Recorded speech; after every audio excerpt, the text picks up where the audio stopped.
नमस्कार दोस्तों, आपका हमारे चैनल पे स्वागत है। हम ऑडियो स्टोरी शुरू करने जा रहे हैं। इस स्टोरी का नाम है गोविंद और परी, जिसमें गोविंद नाम का एक आलसी लड़का रहता है और उसकी शादी राजकुमारी से होती है।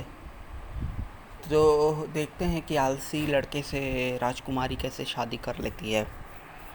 तो ये स्टोरी को शुरू करते हैं। एक किसान रहता है, उसका बेटा का नाम रहता है गोविंद।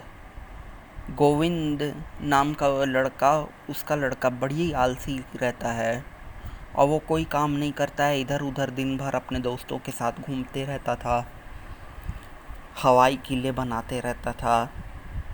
एक दिन गोविंद अपनी माँ से कहता है, माँ, मैं राजकुमारी के साथ शादी करूँगा। गोविंद की बेसिर पैर की बातें सुनकर उसकी माँ को हंसी आ जाती है और वो बोल देती है, बेवकूफ़, तेरे जैसे आलसी को राजकुमारी कौन देगा। पहले तू लायक बन, फिर राजकुमारी के बारे में सोचना। माँ की बात गोविंद को चुभ गई और वो कुछ नहीं बोलता है। शाम को बिना खाए पिए और बिना किसी से कुछ कहे वो घर से बाहर निकल जाता है।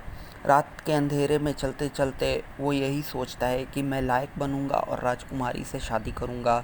चलते चलते उसका पैर फिसल जाता है और वो एक बड़े पत्थर से टकरा जाता है और बेहोश हो जाता है।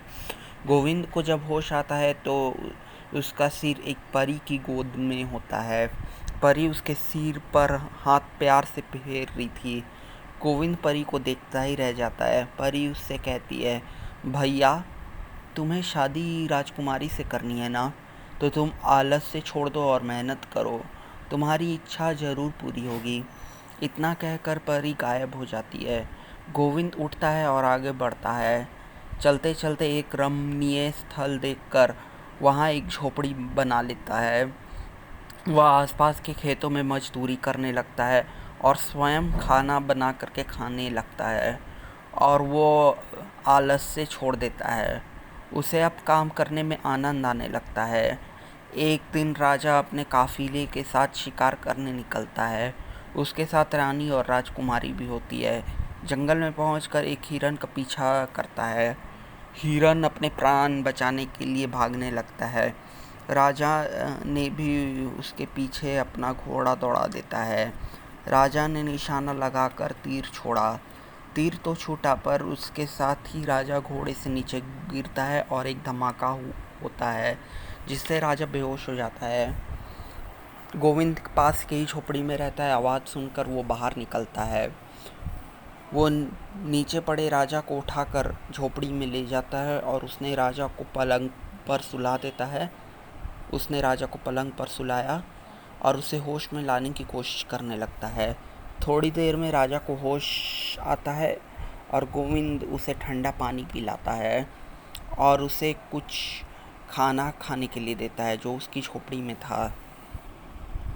इस प्रकार जो है राजा की अच्छी सेवा कर लेता है गोविंद।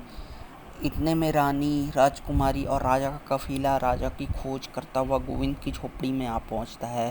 राजा को सुरक्षित देखकर सब को खुशी होती है। गोविंद पूरा बात बताता है और गोविंद ने राजा को बचाया है ये जान करके सब उसका आभार मानते हैं, एहसान मानने लगते हैं। राजकुमारी तो गोविंद के गठीले शरीर और तेजस्वी चेहरे और सुंदर व्यवहार को देखकर उस पर मोहित हो जाती है। गोविंद सेवाभावी और मेहनती था, इसलिए राजा को भी गोविंद पसंद आ जाता है। राजा गोविंद को अपने साथ राजमहल ले आता है।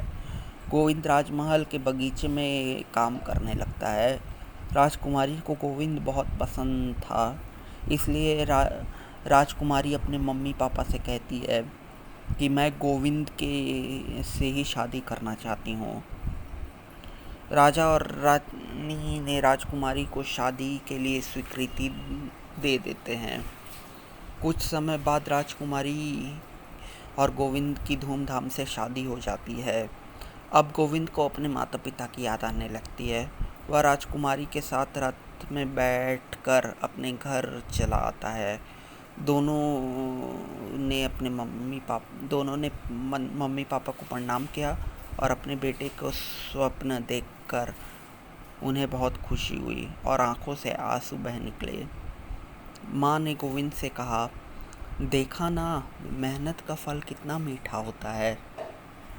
तो अगर आपको ये स्टोरी पसंद आई हो तो हमारे चैनल को लाइक कर दीजिएगा। अगर आप हमारे चैनल पे नए हैं हो तो सब्सक्राइब कर दीजिएगा, बेल नोटिफिकेशन ऑन कर दीजिएगा और कमेंट करके ये बताइएगा कि ये स्टोरी आपको कैसी लगी, ताकि अगली बार हम ऐसे ही ऑडियो स्टोरी लाते रहें, हिंदी में या फिर इंग्लिश में। तो बाय, अब मैं आपसे विदा लेता हूँ।